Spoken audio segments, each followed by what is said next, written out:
मुझे बहुत ही खुशी है इस बात की कि हमारी सुप्रीम कोर्ट ने आज जो है वक्फ बोर्ड की इस पिटीशन पर उनके ये समझ में आ गया बिल्कुल अच्छी तरह से कि जो हमारी डिमांड है, जिन जिन प्रोविजंस पर हम लोग ऑब्जेक्शन ले रहे हैं, वो उनको समझ में आ गया कि बीजेपी जो है इसकी आड़ में अपना सांप्रदायिक एजेंडा जो है पूरा कर रही है, नफरत का काम बीजेपी कर रही है।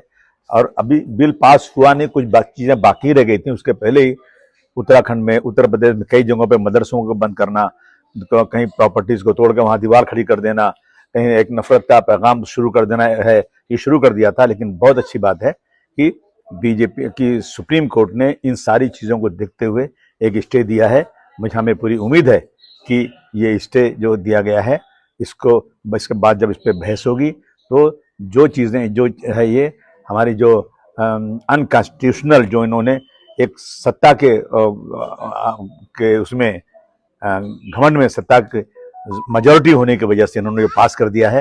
मैं समझता हूँ कि ये हमें सुप्रीम कोर्ट से इसमें राहत मिलेगी। और जो जुल्म ज्यादती मुसलमानों के साथ ये सरकार करने जा रही है, जो इसके इरादे नेक नहीं हैं, ये मुसलमानों की प्रॉपर्टीज़ को कब्जा करना,